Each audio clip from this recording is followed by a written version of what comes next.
Écoutez une chose.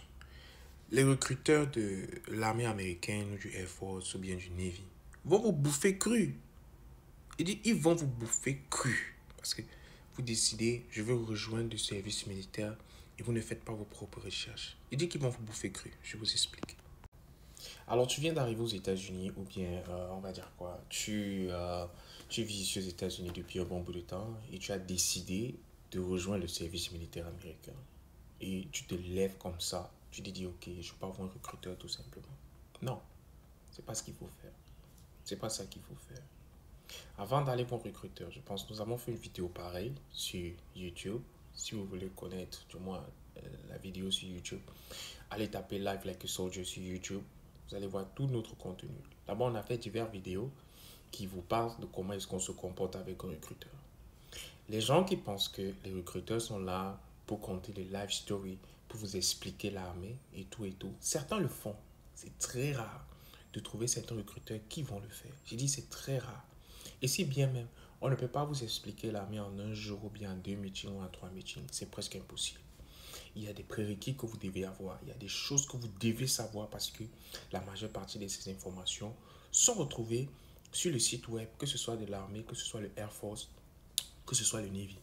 Donc les gens qui écrivent, d'autres de nos frères qui sont dans les services militaires et qui disent comment rejoindre l'armée, quel est l'âge limite et tout, si vous avez remarqué, certains de vos frères africains ne répondent plus à ce genre de questions.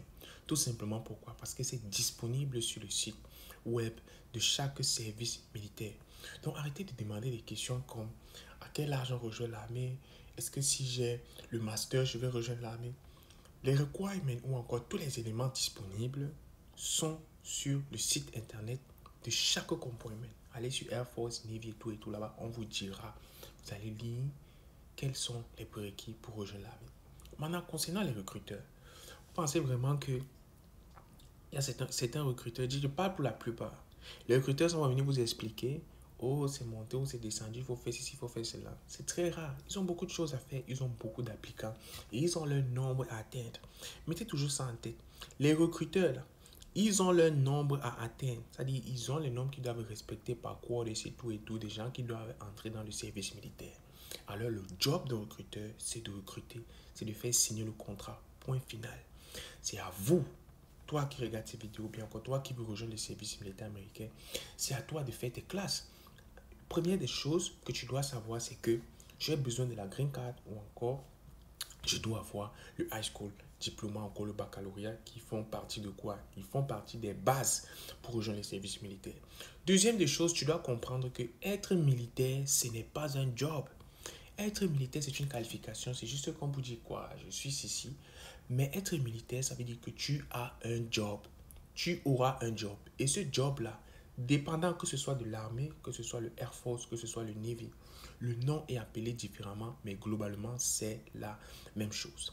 Dans le US Army, on appelle ça que le MOS. MOS veut dire Military Occupation Specialty. Ça veut dire quoi? Quand vous avez le bac et vous décidez, minimum le bac, vous décidez de rejoindre l'armée américaine, vous devez être qualifié pour quoi? Pour un job. Et ce job-là, tout simplement, c'est quoi? Ce job, c'est ça que vous allez faire à l'intérieur de l'armée. C'est pour cela que dans l'armée, vous êtes soldat et vous avez votre job, vous avez votre MOS qui est votre occupation pendant la durée de votre contrat. Maintenant, comment chercher le MOS? J'ai fait une vidéo qui vous explique comment est-ce qu'on peut trouver le MOS. Il y a toujours une vidéo. Là, il y a toujours une vidéo, comment on explique les questions que vous venez poser. La première des choses, comment trouver le job, l'idée que vous avez en tête que vous voulez faire. Là. Parce que je dis toujours ça, quand vous arrivez aux États-Unis, vous avez toujours une idée en tête que vous voulez avoir. Une idée, un job en tête que vous voulez faire. Donc, vous allez sur Google. Google, tapez le nom de votre job et mettez à côté de ça MOS in the Army. Je vous assure, quelque chose va sortir sur Google. Maintenant, dès que quelque chose sort sur Google, vous devez aller regarder maintenant les requirements. Qu'est-ce qu'il faut pour avoir ce job? Et généralement, c'est écrit sur le site web. Vous devez faire la recherche au moins pour 4 MOS ou encore pour 4 autres jobs que vous soyez que vous cherchez être dans le Air Force ou bien dans le Navy. Cherchez 4 jobs. Vous les écrivez sur papier c'est avec cette liste de jobs-là que vous allez aller au niveau du recruteur.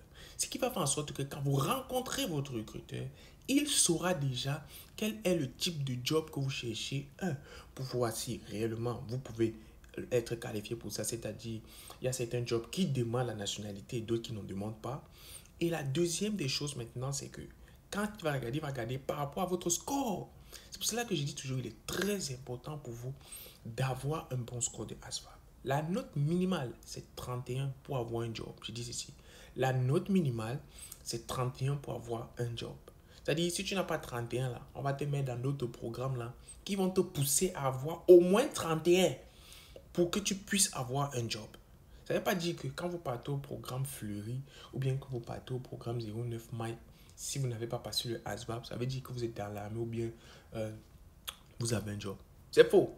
C'est très faux. C'est très faux. Le contrat se signe par rapport au MOS. Donc, si tu as échoué le ASVAB, ok, je te conseille de t'asseoir, d'étudier, de chercher la note qu'il faut pour prendre ta liste de jobs et partir avec ça chez le recruteur. Un bon entendeur, Salim. Ciao, ciao.